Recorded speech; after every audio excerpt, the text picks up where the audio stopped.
4415 സഹകരണ സ്ഥാപനങ്ങളാണ്.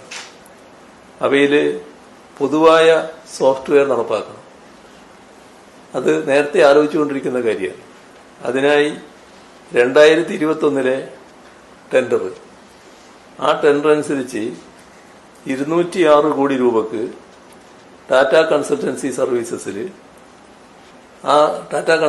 സർവീസസിന് letter of intent നൽകി.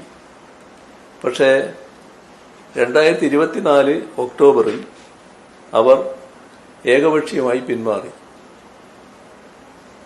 ഇത് ഒന്നുകൂടി ശ്രദ്ധിച്ചുകൊള്ളി.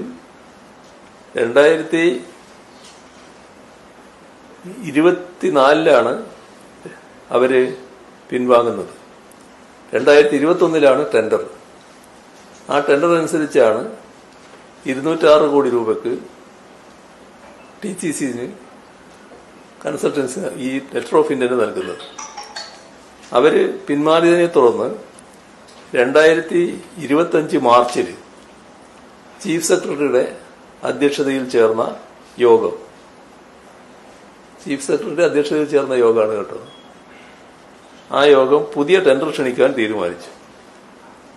അങ്ങനെ പുതിയ ടെൻഡർ ക്ഷണിച്ചു.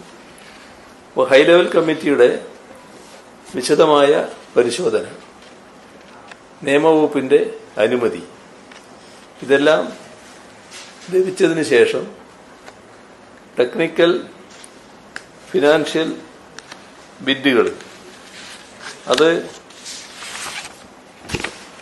വിലയിരുത്തി ടെൻഡർ നടപടികൾ പൂർത്തിയാക്കി. അതോടൊപ്പം ഹൈക്കോടതിയും ടെൻഡർ നടപടികൾ തുടരാനും വിജയിച്ച ബിഡർക്ക് അവാർഡ് നൽകാനും അനുമതി നൽകി. ഇത്രയെല്ലാം കാര്യങ്ങൾ ഈ കാര്യത്തിൽ സംഭവിക്കുകയാണ്. പുതിയ പദ്ധതിയിൽ ഡാറ്റയും സോഴ്സ് കോഡും സർക്കാരിന്റെ ഉടമസ്ഥതയിൽ നിലനിൽക്കുന്നതാണ് ഏറ്റവും വലിയ പ്രത്യേകത. മുൻ സാസ് മാതൃകയിൽ ഇതുണ്ടായിരുന്നില്ല. ആ മാതൃകയിൽ പോയിരുന്നുവെങ്കിൽ സഹകരണ മേഖലയിൽ വ്യാപിപ്പിക്കാൻ ഏകദേശം 1000 കോടി രൂപ ചെലവ് വരുമായിരുന്നു ഈ പദ്ധതി മുഴുവൻ സഹകരണ സ്ഥാപനങ്ങളിലും എത്തിക്കുന്നത്. ഇപ്പോൾ ഏകദേശം 23,000 സഹകരണ സംഘങ്ങളിലേക്കും കുറഞ്ഞ ചെലവിൽ സോഫ്റ്റ്വെയർ വ്യാപിപ്പിക്കാൻ കഴിയും.